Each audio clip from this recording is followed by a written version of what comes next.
सुप्रभातम बच्चों। कल हम लोग दोहा संख्या 14 तक पढ़े थे। आशा नहीं विश्वास भी है कि आप उसे समझ पा रहे होंगे।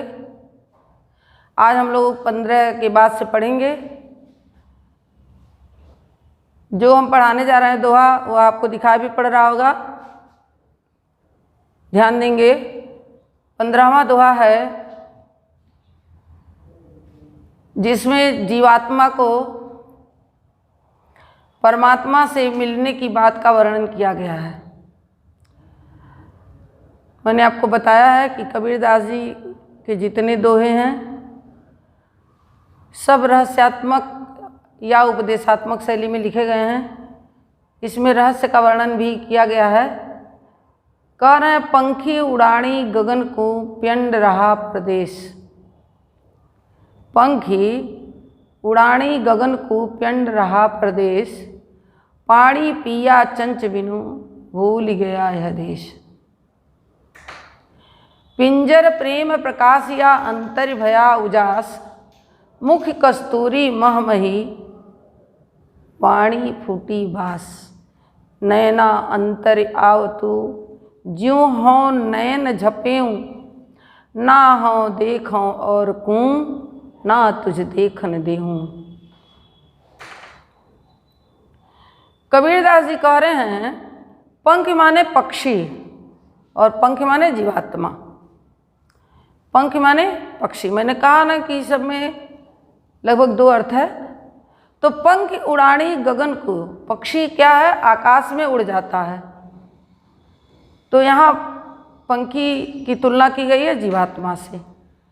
यह जो पक्षी रूपी जीवात्मा है वह गगन को आकाश मंडल में उड़ जाता है। और प्यंड रहा प्रदेश। प्यंड माने ये शरीर, ये जो स्थूल शरीर है, भौतिक शरीर है। मैंने आपको बताया कि मनुष्य जो है वो 3 प्रकार के शरीर होते हैं। एक ये आपका भौतिक, जिसे स्थूल शरीर करते हो, शीत जल पावक गगन और समीर। दूसरा होता है सूक्ष्म शरीर और एक कारण शरीर। तो यह जो जीवात्मा है वह सूक्ष्म शरीर में निवास करती है।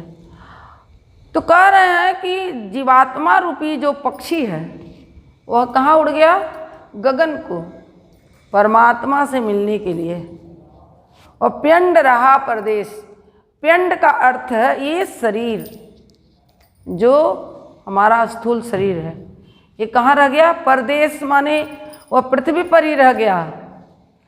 पानी पिया चंच बिनु। और वहाँ पहुँचने पे क्या हुआ? पक्षी जो था, पक्षी रूपी जो जीवात्मा है, चोंच के बिना ही, जब सूक्ष्म शरीर है तो चोंच कहाँ से रहेगा?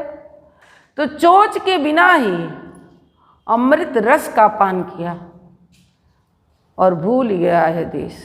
जिसके कारण उसको ये देहाभिमान ही समाप्त होगा। ये देहाध्याय जो है उसको ये भूल गया कि मेरा शरीर भी है। कह रहे हैं कि पंख उड़ानी गगन को प्यंड रहा प्रदेश। यह जो पक्षी रूपी जीवात्मा है आकाश मंडल की ओर चल दिया ईश्वर से मिलने, परमात्मा से मिलने के लिए। और प्यंड रहा प्रदेश, यह जो स्थूल शरीर था वह यहीं रह गया। और वहाँ पहुंचकर क्या हुआ? वो कुंडलिनी शक्ति में निवास करने के लिए जब पहुंचा तो पानी पिया चंच बिनु।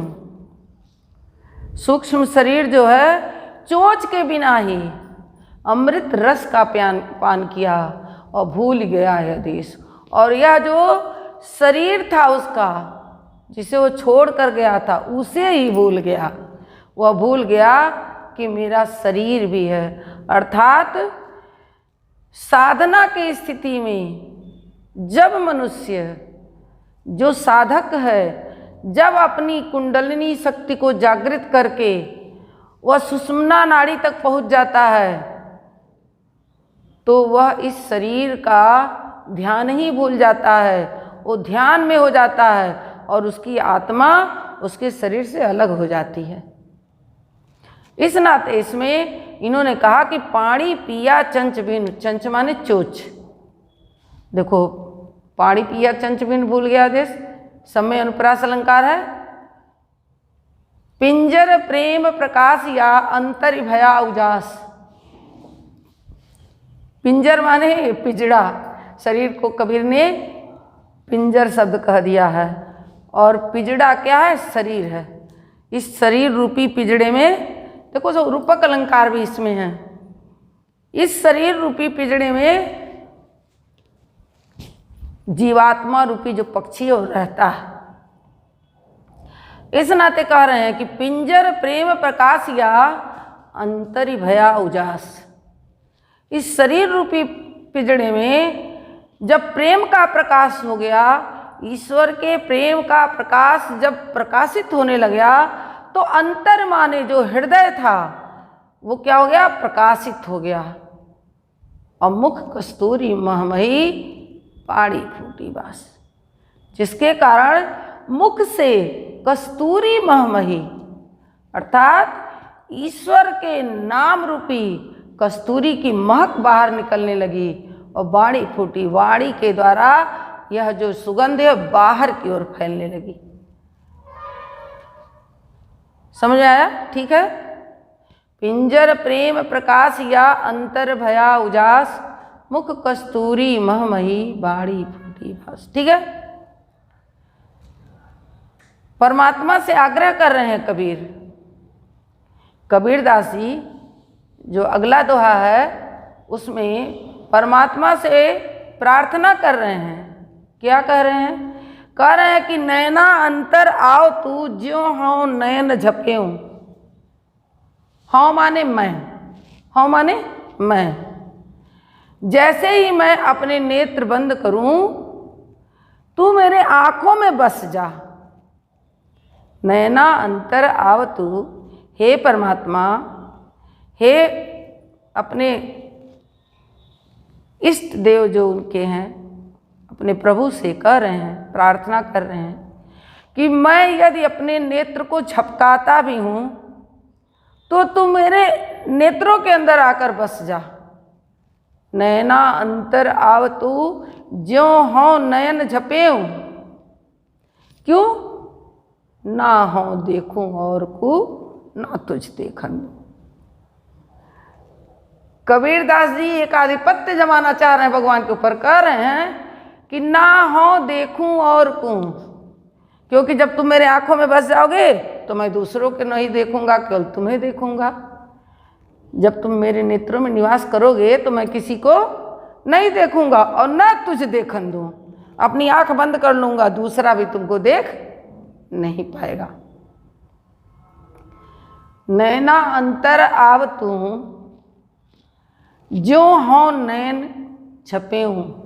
जैसे ही मैं झपकी लूं, नेत्रों को बंद करूं, हे प्रभु तुम मेरे आँखों में आ जाओ, आँखों में निवास करो। ना हो देखो और को, ना तुझे देखने दो। जिससे ना तो मैं किसी को देखूं और न तुझे किसी को देखने दूं, क्योंकि मैं तुझे अपनी आँखों में बंद कर लेना चाहता हूँ। मैं तुझे ही तुझे देखना चाहता हूँ। मैं इस संसार के जितनी भी सांसारिक बुराइयां हैं उसको देखना नहीं चाहता। आगे देखेंगे बच्चे। कबीर हरि रस यों पिया, कबीर हरि रस यों पिया, बाकी रही न थाक। पाका कलश कुम्हार का, बहु ऋण चढ़ई चाक। कबीर हरि रस यों पिया, बाकी रही न थाकी। पाका कलश कुम्हार का, बहु ऋण चढ़ई चाक। हेरत हेरत हे सखी, रहा कबीर हिराए। हेरत हेरत हे सखी, रहा कबीर हिराए। अबूद समानी समद में, शोकत हेरी जाए। कबीर यह घर प्रेम का, खाला का घर नाही, शीस उतारे हाथ करी, सो बैठे घर माही। जब मैं था तब हरि नहीं, अब हरि है मैं नाही, सब अधियारा मिट गया, जब दीपक देखा माही। बहुत सुंदर वर्णन किया गया है इसमें कबीरदास जी द्वारा। कबीरदास जी कहते हैं कि हरि रस यों पिया, भगवान के स्मरण रूपी ध्यान रूपी रस का इतना पान किया कि बाकी रही न था कि माने होता है प्यास, तृषा। इतना भगवान के गुणगान का रस पिया कि प्यास बाकी नहीं रह गई, तृप्ति हो गई। ईश्वर का गुणगान करते करते तृप्ति हो गई। कैसे? पाका कलश कुम्हार का बहु ऋण चढ़ी चाक। जिस प्रकार से पाका कलश क्या है? एक ज्ञानी व्यक्ति का प्रतीक है पाका कलश। जो कुम्हार का पकाया हुआ घड़ा होता है, उसे अगर आप तोड़ देंगे तो फिर से उसका नया घड़ा नहीं बन पाता। लेकिन यदि कच्चा घड़ा टूट गया तो फिर मिट्टी बन जाता है और उसका दूसरा घड़ा निर्मित कर लेता है कुम्हार। तो कह रहे हैं कि पाका कलश कुम्हार का, यह जो शरीर है यह कुम्हार का पक्का कलश है। वो ज्ञान का प्रतीक है कि ज्ञान से पका हुआ है।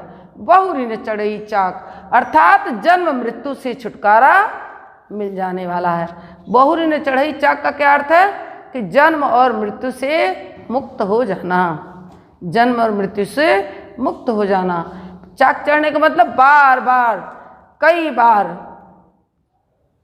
84 लाख योनियों में निरंतर जन्म लेना मरना, जन्म लेना मरना, जन्म लेना मरना। लेकिन ये क्या कर रहे हैं? कह रहे हैं कि यह जो मेरा शरीर है यह ज्ञान के द्वारा इतना पका दिया गया है कि मैं अब जन्म मृत्यु से परे हो जाने वाला हूँ। मेरा अब जन्म मृत्यु से कोई मतलब नहीं है। समझ आया?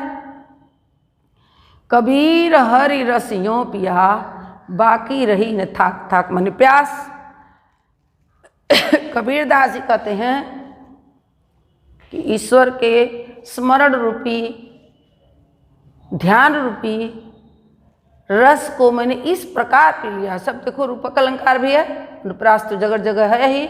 पाका कलश कुम्हार का बहु ऋण चढ़े चाक। जिस प्रकार से कुम्हार का पक्का हुआ जो कलश है वो पुनः चाक पर नहीं चढ़ता, उसी प्रकार से अब मुझे ज्ञान प्राप्त हो गया है। मैं जन्म और मृत्यु से मुक्त हो जाने वाला हूँ। ठीक है?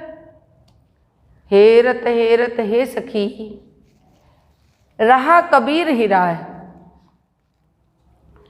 कबीरदास जी कह रहे हैं, हे सखी, ढूंढते ढूंढते, हेरना माने खोजना, हेरना माने खोजना। कबीरदास जी कह रहे हैं मैं स्वयं को ढूंढते ढूंढते खुद ही विलुप्त हो गया, गुम हो गया। कैसे? कि बूंद समानी समध में, जब जीवात्मा ब्रह्म में समाहित हो जाती है तो उसे को ढूंढ नहीं सकता। तो बूंद क्या है? जीवात्मा का प्रतीक है। समुद्र क्या है? परमात्मा का प्रतीक है। तो बूंद समानी समध में, समध माने समुद्र, यह जो जीवात्मा रूपी बूंद है परमात्मा रूपी समुद्र में जब समाहित हो गई, सो कत हेरी जा, तो उसे भला कौन खोज सकता है। आप एक बाल्टी का पानी रख लीजिए और एक बूंद पानी टपका दीजिए, उसे आप चाहें ढूंढ लेना तो ढूंढ पाएंगे? कभी नहीं ढूंढ पाएंगे, क्योंकि वह एक बूंद पानी का कोई अस्तित्व ही नहीं है। उससे एक बूंद निकाल भी लो तो उसका भी कोई अस्तित्व नहीं है। इसीलिए कहा है कि पूर्णमदः पूर्णमिदं पूर्णात् पूर्णमुदच्यते पूर्णस्य पूर्णमादाय पूर्णमेवावशिष्यते। पूर्ण से अगर पूर्ण को निकाल भी दिया जाए तब भी वो पूर्ण बचा रहता है, क्योंकि जगत पूर्ण है, परमात्मा पूर्ण है। वो इस नाते ये कह रहे हैं कि बूंद समानी समद में, यह जो जीवात्मा रूपी बूंद है जब परमात्मा रूपी समुद्र में समाहित हो गई, विलीन हो गई, तो उसे भला कौन खोज सकता है। अगले दोहे में कहते हैं कि कबीर यह घर प्रेम का, खाला का घर ना है। कबीरदास जी कह रहे हैं कि अगर परमात्मा को प्राप्त करना चाहते हो तो प्रेम सबसे अधिक प्रिय है उनको। वो प्रेम का घर है। खाला माने मौसी, खाला माने ये मौसी का घर नहीं है कि जब मन हुआ आए, जब मन हुआ गए। ये प्रेम का घर है। और शीश उतारे हाथ कर, शीश माने अपना अहंकार, शीश माने मस्तक, और शीश मस्तक किसका प्रतीक है? अहंकार। कह रहे हैं जब अपने अहंकार को नष्ट करके उसे हाथ में ग्रहण कर लोगे, अर्थात उसे अस्तित्वहीन कर दोगे, तब सो बैठे घर माही, वही परमात्मा के पास जा सकता है। परमात्मा का साक्षात्कार उसी से हो सकता है जो ईश्वर से अनन्य प्रेम करता है, अनन्य प्रेम करता है। कबीर यह घर प्रेम का, खाला का घर नाही, शीश उतारे हाथ करी, सो बैठे घर माही। जब मैं था तब हरि नहीं, अब हरि हैं मैं नहीं। कबीरदास जी कह रहे हैं कि जब मैं था, मैं माने अहंकार, मैं माने अहंकार, अभिमान, शरीराभिमान। कह रहे हैं कि जब तक मेरे अंदर शरीराभिमान था, अहंकार था, तब तक परमात्मा का साक्षात्कार नहीं हो पाया। लेकिन अब हरि हैं मैं नहीं। लेकिन अब परमात्मा मुझे प्राप्त हो चुके हैं, मेरा अहंकार समाप्त हो गया है, सब अंधियारा मिट गया जब देखा दीपक माही। कबीरदास अंत में कहते हैं कि जब ज्ञान के प्रकाश में अपने उस प्रभु का साक्षात्कार मैंने कर लिया तो मेरा सारा अंधकार, अज्ञान रूपी अंधकार मिट गया। जब मैंने ज्ञान के दीपक जलाया और ज्ञान के दीपक में उस प्रभु को देखा तो मेरा सारा ज्ञान रूपी अंधकार मिट गया। समझ में आया? जब मैं था तब हरि नहीं। छोटे कक्षा में आप इसे पढ़ चुके हैं, बहुत कठिन नहीं है। अब हरि हैं मैं नहीं। मैं का अर्थ को समझो, मैं का अर्थ अहंकार है, अभिमान है, सब हथियारा मिट गया जब दीपक देखा मैं। बच्चों आज की कक्षा इतनी ही है। अगली कक्षा में आगे का पाठ पढ़ाया जाएगा। जितना पढ़ाया गया है उसे आप दोहराएंगे, रिवीजन करेंगे। अगली कक्षा में अगले क्लास में पदावली इन्हीं का है। हाँ तो पदावली पढ़ा लीजिए। ये है समझ रहा है तो बोलिए बच्चे, अगली कक्षा में हम लोग कबीरदास की पदावली को करेंगे।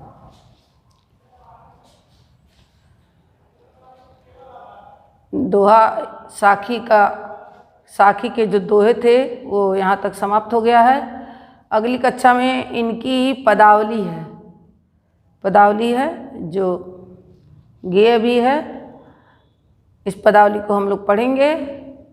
आज की कक्षाएं समाप्त करते हैं। धन्यवाद, नमस्कार।